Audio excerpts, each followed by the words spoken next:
Bonjour à tous et à toutes qui nous rejoignons en ce nouveau direct du Salon du Livre de l'Outaouais, version virtuelle, bien sûr, puisque toujours en pandémie de COVID-19. Je m'appelle Boris Proulx et je suis journaliste au journal Le Devoir, basé ici à Gatineau.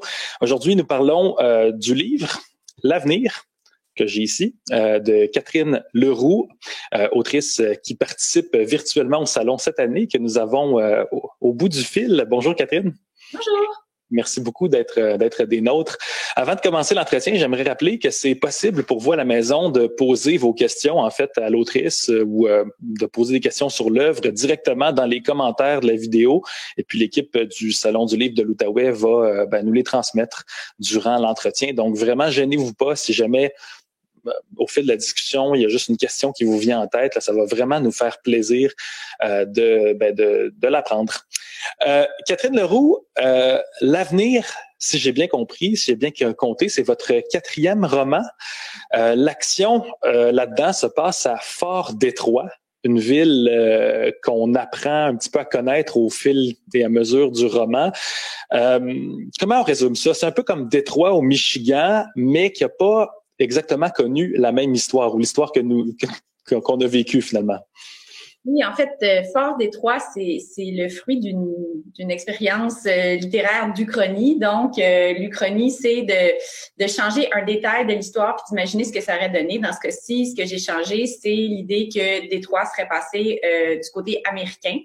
Ce qui a été le fruit d'une négociation, mais qui, pour ceux qui connaissent la région, aurait pu être complètement différent, puisque Détroit, en réalité, se trouve au nord du comté d'Essex. Donc, il y a la rivière, certes, mais on peut imaginer là qu'elle serait restée du côté canadien. Et c'est ça, j'ai essayé d'imaginer ce que ça aurait donné. J'ai aussi consulté des historiens pour confirmer mes suppositions, mes instincts, oui. Puis ce qu'on imagine, en fait, c'est que si ça avait été le cas, Détroit, Fort-Détroit ou Détroit, cette ville-là serait la 2e ville francophone en importance en Amérique du Nord, parce que ça a été peuplé après la colonisation là par beaucoup de familles puis de colons francophones. Et vous imaginez même une langue, un français avec un lexique qui s'apparente peut-être même au franco-ontarien du sud de l'Ontario. Donc, en tout cas, vous écrivez dans cet accent-là, même que vous imaginez donc des habitants de Fort-Détroit. Et tout le long du roman, je me suis presque demandé si est-ce qu'on est à l'époque contemporaine, est-ce qu'on est dans un monde post-apocalyptique ou même voire pré-apocalyptique là. Mais bref, ça va pas très bien là dans le monde que vous imaginez. Ouais, ça va pas très bien à Détroit non plus, dans le vrai Détroit. C'est ça la réalité. Ça va encore moins bien dans Fort-Détroit. Mais tu sais, j'ai beaucoup lu, je me suis beaucoup informée sur comment les choses s'étaient passées dans les dernières décennies pour la vraie Détroit. Puis c'est un peu à partir de ça que moi j'ai construit mon monde. Donc, tu sais, dépopulation, grand racisme systémique, beaucoup de ségrégation, beaucoup de violence, beaucoup d'émeutes. Ça, c'est la réalité. Moi, j'ai rajouté à ça parce que je voulais aussi écrire un livre qui explorait un peu mes inquiétudes écologiques et environnementales. J'ai rajouté beaucoup cette couche-là, mais pas seulement. Je voulais pas seulement que ça soit négatif, je voulais pas que ça soit dystopique, je voulais aussi qu'il y ait de l'espoir. Donc, il y a à Fort-Détroit, comme dans la vraie Détroit, dans les lots abandonnés où les maisons ont brûlé ou ont disparu, il y a par exemple des gens qui font de l'agriculture urbaine. Il y a du reboisement, il y a le retour de la faune, qui est une chose dont on a beaucoup discuté d'ailleurs au début de la pandémie, quand on s'est rendu compte que là, on voyait beaucoup plus d'animaux sauvages dans certaines régions qu'on en avait vu du fait du calme qui régnait soudainement. Donc, il y a un peu des deux. Il y a un côté très sombre, mais il y a aussi ce que ça pourrait donner, dans le fond, s'il y avait un semi-effondrement d'une région ou d'une civilisation même. Et c'est vrai que le portrait que vous en faites est peut-être pas si éloigné de la réalité. Moi, je vous avoue, j'ai jamais mis les pieds à Détroit, mais j'ai quand même une certaine fascination pour cette ville-là. Je sais pas si vous avez déjà lu An American Autopsy de Charlie Le Duff, mais on fait un peu le portrait depuis la crise économique de cette ville-là qui va très, très mal. Mais ça vous vient d'où, vous, cette fascination, en fait, pour cette ville-là? Ben, peut-être la même place que vous. Je ne sais pas si vous vous souvenez, il y a peut-être 10 ans, là, il y avait beaucoup de reportages qui circulaient, pas seulement sur Détroit, mais sur des lieux abandonnés, tu sais, un resort en Chine, une île où il y a eu des expériences, bon, n'importe quoi. Puis c'était des reportages photos qui étaient vraiment spectaculaires. Et il y en avait beaucoup sur la ville de Détroit. Il y a même un terme pour ça, là, c'est la porn de ruines, là, tu sais, il y a un côté presque voyeur dans le fait d'aller regarder ça. Le tourisme même. De la pauvreté. Absolument, il y a du tourisme, puis ça, j'en parle dans le roman.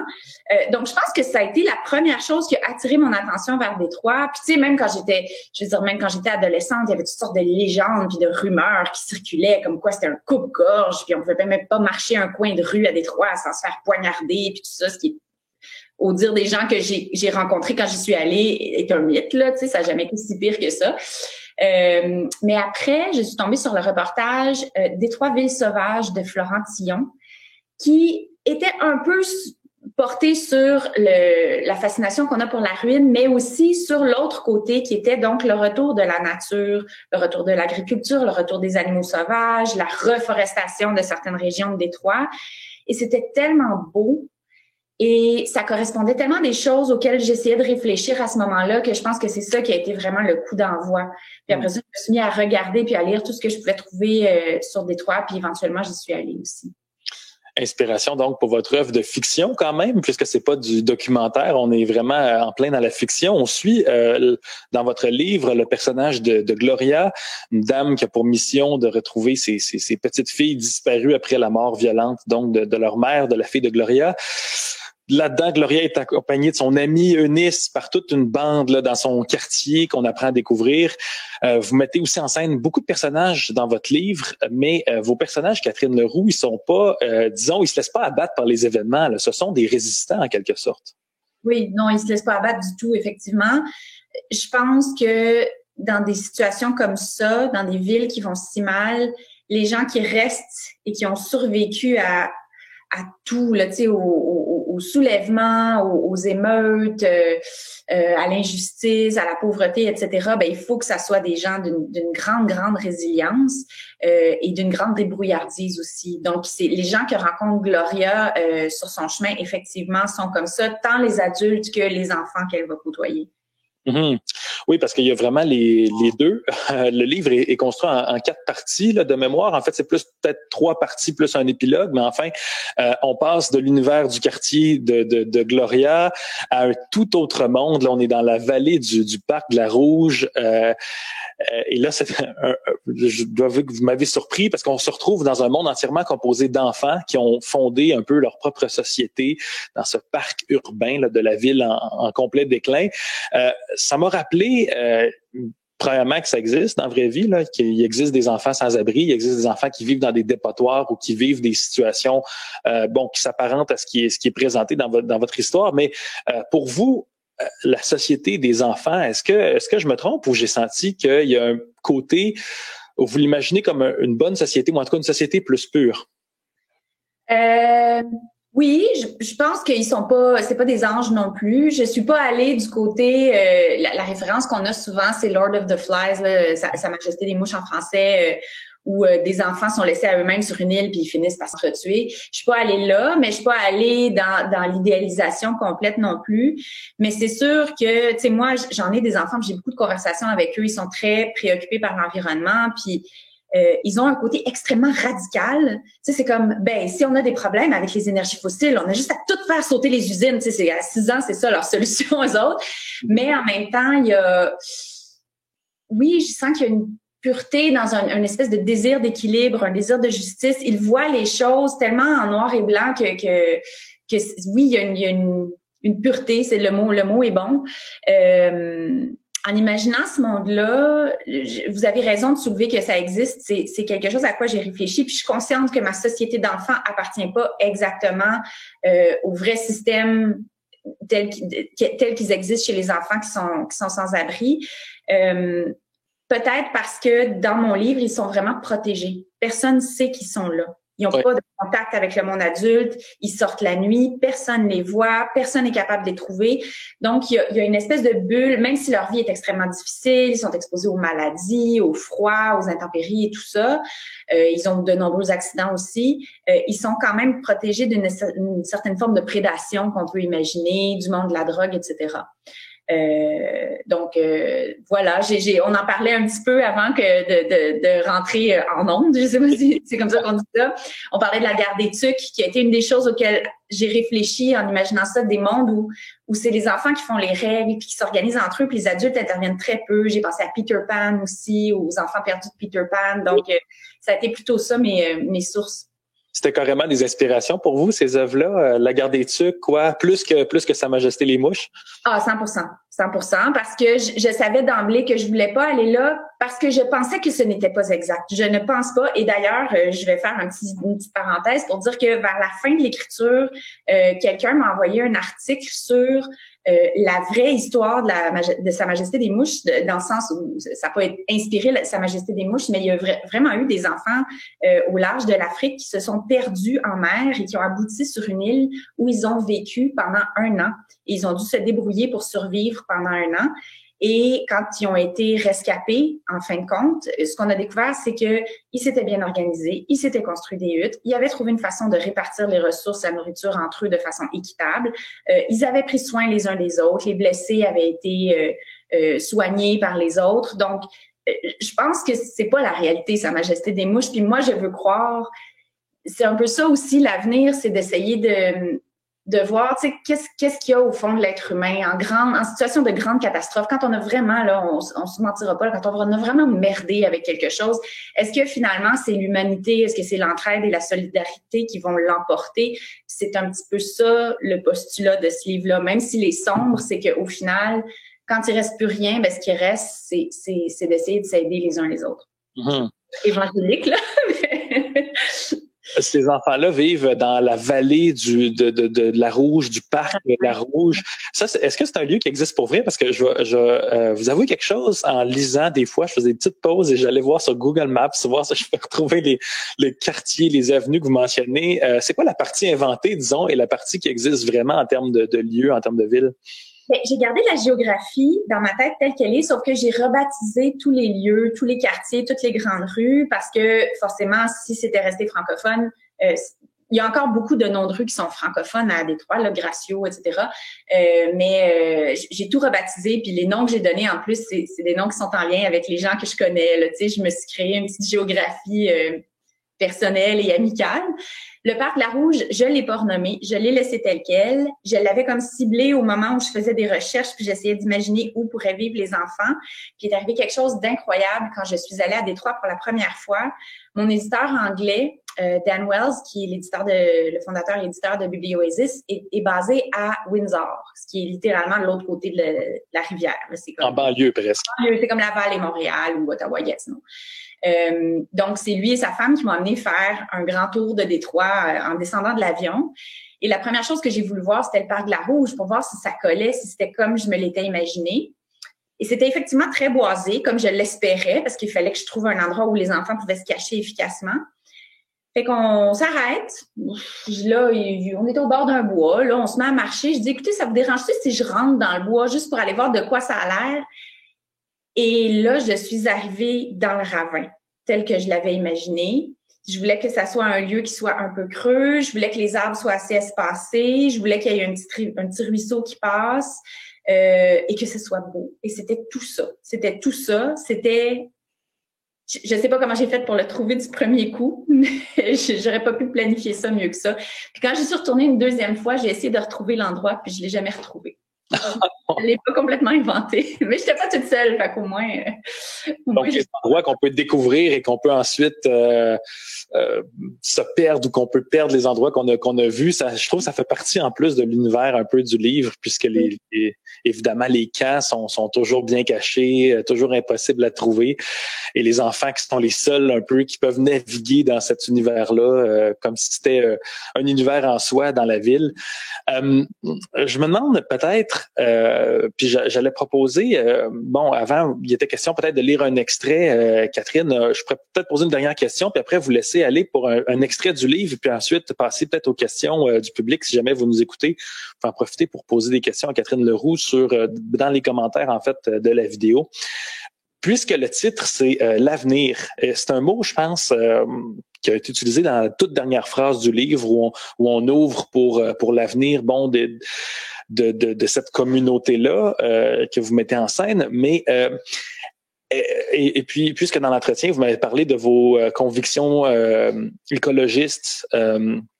Est-ce qu'il n'y a pas quelles sont les différentes significations qu'on peut donner au mot avenir? Est-ce que c'est un avenir qui aurait pu être que vous écrivez, ou est-ce que c'est l'avenir vers là qu'on s'en va, ou est-ce que vous dites au contraire, dans le monde pas de bon sens qu'on vit en ce moment, il y a un avenir où il y a un certain espoir dans cette résilience? Je pense que c'est beaucoup une question, en fait. Je n'ai pas la réponse, personne là. Je sais que beaucoup de gens sont inquiets. Je suis pas la seule. Puis c'est plus juste le monde de Greenpeace qui s'inquiète pour l'environnement. Ça inquiète presque la majorité des gens.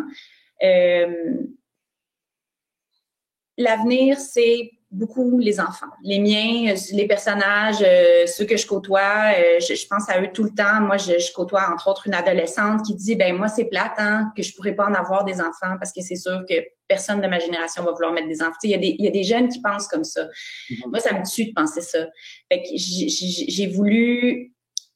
Je pense qu'on s'en va vers quelque chose d'un peu plus sombre que ce qu'on a connu, même si c'est difficile d'imaginer plus sombre que la pandémie qu'on vit. Je pense que c'est pas la dernière pandémie. Je pense que c'est un des effets collatéraux de la destruction de l'environnement. Donc, l'avenir que j'ai voulu imaginer, comme je le disais tantôt, c'est un avenir d'humanité, de solidarité et de gros bon sens par rapport à nos ressources et à notre environnement. Et de comme réconciliation avec cet environnement-là aussi que comme espèce, on a plus ou moins respecté dans le dernier siècle. C'est une réponse un peu confuse. J'ai de la misère moi-même à donner une réponse très ferme à ça, évidemment. La dernière chose que je peux dire là-dessus, c'est que en fait, je suis une grande anxieuse qui pense beaucoup au futur. Fait que je pense qu'à la base, c'est ça aussi qui ressort de ce titre-là. Donc, l'avenir peut être beau, il peut être sombre, il peut être les deux à la fois. Mais j'encourage les gens qui sont peut-être moins anxieux que moi à se poser la question aussi. Je pense que plus on va être de monde à se poser la question et à regarder de quoi l'avenir sera fait de façon réaliste et créative, mais plus on va avoir des bonnes réponses. Et je me demande si dans la fiction, c'est assez abordé, ça, si on se projette assez dans les arts ou dans la littérature, est-ce qu'on est capable vraiment de se projeter dans l'avenir ou de s'imaginer quelque chose de mieux? Je lance ça comme ça, peut-être. C'est drôle que vous disiez ça parce que j'ai commencé à travailler comme éditrice depuis 1 an à peu près, puis je vois beaucoup de manuscrits passé qui pose cette question. Je pense que de plus en plus, la fiction se tourne vers ça, puis on en a déjà certains exemples. Je pense à Christiane Vadnet avec Faune, qui s'est également posé la question de, comme, tu sais, au niveau des mécanismes d'adaptation biologique, là, qu'est-ce qui pourrait arriver à notre espèce? Tu sais, on n'est pas non plus des choses permanentes, les êtres humains, là, tu sais. Donc, comment les espèces évoluent, disparaissent, renaissent, y compris la nôtre. C'est un exemple parmi tant d'autres, là. Mais oui, moi, ce que je sens, c'est que les artistes et les écrivains se la posent de plus en plus la question. Catherine Leroux, vous nous avez préparé un extrait à lire, et puis ensuite, si il y a des questions en fait du public, on pourrait peut-être enchaîner cette partie-là. Donc, si à la maison vous avez des questions sur l'avenir, sur Détroit, pourquoi pas, sur l'éco-anxiété, n'hésitez pas. Entre-temps, je vous laisse la parole, Catherine, avec un extrait du livre L'avenir. Donc, juste pour mettre en contexte, j'ai beaucoup de personnages, des personnages d'adultes, des personnages d'enfants, et j'ai même un personnage de Pitbull, qui est un chien errant, un peu une âme bienveillante sur les autres. Et parfois, on est dans la conscience du chien. Donc, ça, c'est un de ces extraits-là. La chienne trotte au milieu de la rue. Son oreille droite lui fait mal. La morsure qui la lui a arrachée continue de brûler des années après. Elle a compris depuis le temps que cette douleur ne se taira jamais. Elle fait partie d'elle. Elle a succédé à l'oreille et à l'époque des combats comme un nouvel organe venu remplacer l'ancien. Un cœur, un foie, 2 yeux, une douleur. D'habitude, elle préfère la forêt et ses petits humains, leur odeur sans artifice. Mais depuis quelques jours, l'endroit ne convient plus. Elle est donc revenue au sol bétonné, au relent de carbonisation, au terrain en peine d'amour. Dans la forêt, le mal court. L'eau est imbuvable et la chienne a soif. Elle est traversée d'une faim et d'une soif immense, mais les corbeaux morts et les loutres échouées près de la rivière puent, immangeables. Elle n'a rien mangé depuis des jours lorsqu'elle arrive dans le champ au cours des petits rongeurs qu'elle croque sans effort. Sa faim s'apaise un peu. Une bassine remplie d'eau de pluie s'offre à elle comme un trésor. Elle boit jusqu'à ce que son estomac se tende, plus bas, au creux de son ventre, des petits êtres remus de bonheur, nourris par son sang, chatouillés par l'eau froide. Le soir tombe déjà, la chienne n'est pas prête à dormir. Elle continue de sillonner le quartier. Une vieille femme aux doigts crochus veille dans son jardin. Armée d'une carabine, elle attend les bêtes qui veulent grignoter ses plantes. Flairant la proximité des balles, la chienne passe de l'autre côté de la rue. Derrière un mur au parfum douceâtre de moisie, deux femmes échangent des rires à voix basse, comme si chez elles, la joie était un secret. Dans la cour voisine, un homme épuisé de prendre soin des autres s'allume une cigarette. Plus loin, un autre très pâle rentre chez lui. Une odeur chimique le suit comme une ombre qui va l'effacer. À côté, le squelette d'un bâtiment pousse dans la nuit.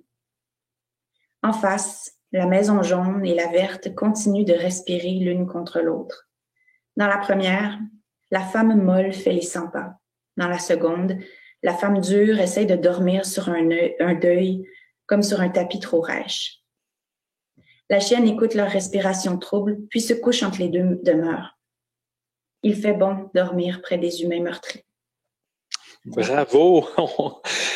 On sent vraiment dans cet extrait, je pense, vu par la chienne, la ville de Fort-Détroit, on voit que se superpose en fait la crise sociale à la crise environnementale avec, non seulement les maisons défraîchies, tout le quartier qui va pas bien, mais aussi l'eau imbuvable de la rivière qui est un thème tout au long du roman.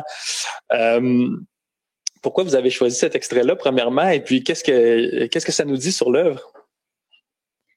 Je l'ai choisi parce que je trouve que ça donne un petit aperçu du quartier où vit Gloria. En fait, la femme molle, c'est Gloria. C'est celle qui arrive avec, peu de volonté, peu de tonus, une grande peine qui l'empêche un peu de bouger. Puis la femme dure, c'est sa voisine, c'est Eunice, qui, elle, est le contraire, là. Elle est très, très vigoureuse comme personne et très volontaire. Puis les deux vont s'entraider, en fait.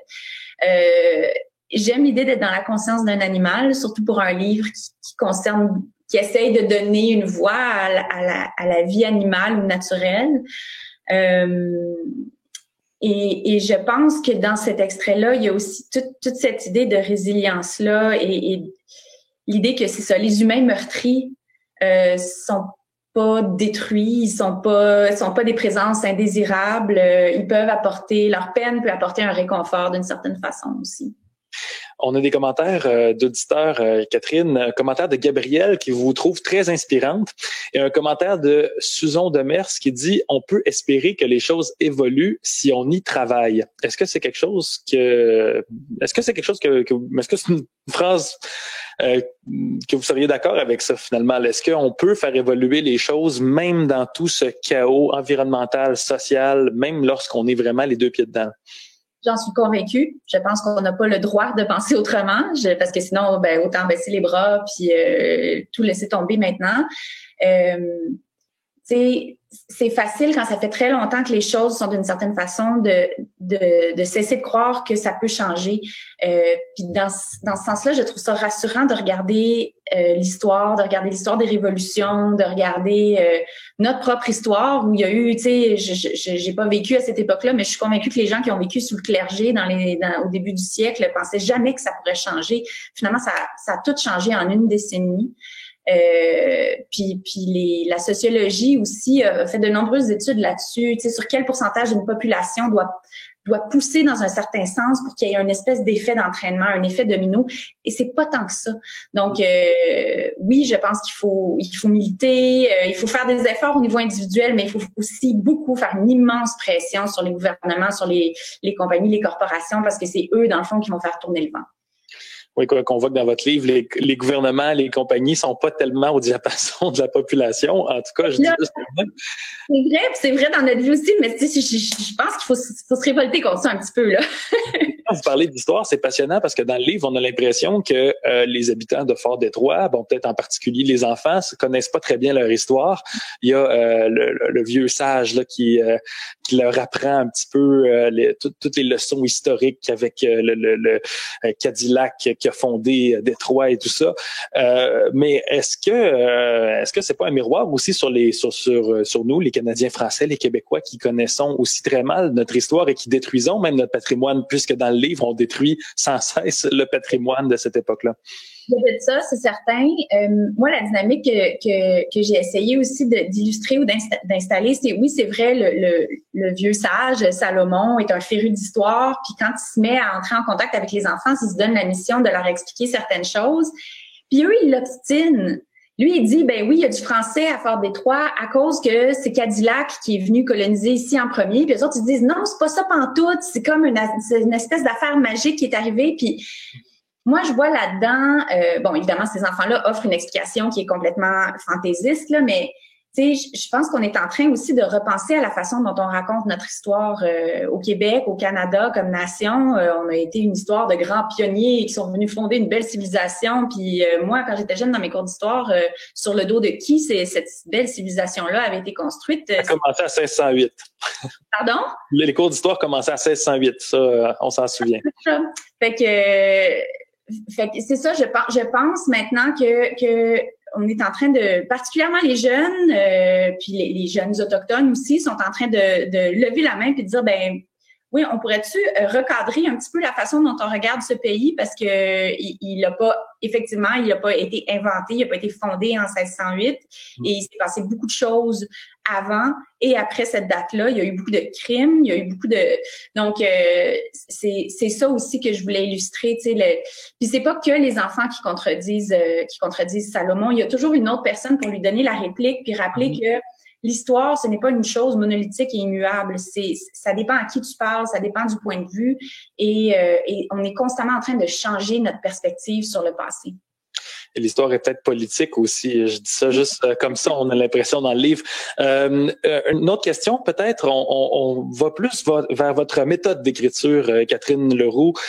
Louise Lorrain se demande, est-ce que vous avez toute l'histoire en tête déjà lorsque vous mettez à l'écriture d'un livre ou est-ce que l'histoire se développe au fur et à mesure?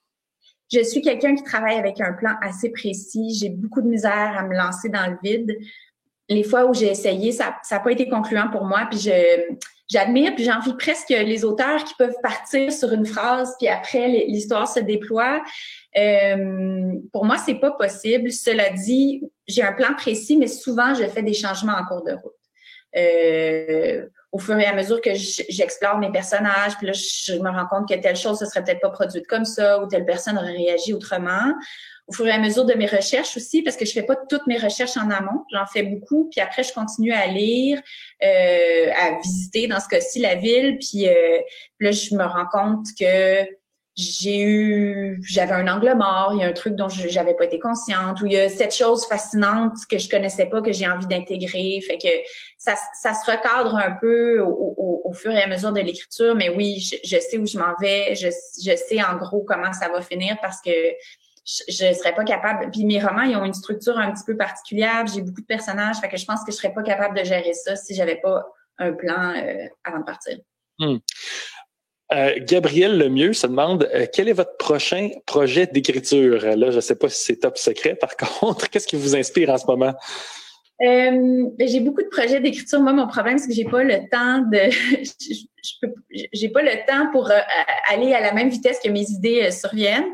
Le prochain sur lequel j'ai envie d'écrire, j'ai envie de travailler sur une chose qui m'intéresse beaucoup en ce moment puis qui a été très, très apparente dans les dernières semaines, dans les derniers mois et même les dernières années au sud de la frontière, ça a été toute la question de la fiction, de la vérité, le rôle... La post-vérité. La post-vérité, c'est ça. C'est la post-vérité, en fait, qui m'intéresse, mais au-delà des gros mensonges très évidents que Donald Trump a servi à son pays, à son peuple...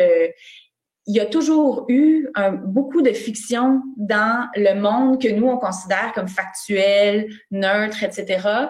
Et comme auteur, autrice, c'est fascinant de réfléchir à ça parce que nous, on est toujours comme de l'autre côté d'une clôture qu'on imagine très perméable, genre voici ma fiction et le reste, c'est la vérité. Alors qu'en réalité, cette clôture-là, elle n'existe pas. Il y a beaucoup plus d'interpénétration entre le vrai et le fictif. Donc, je veux écrire un roman qui joue là-dessus.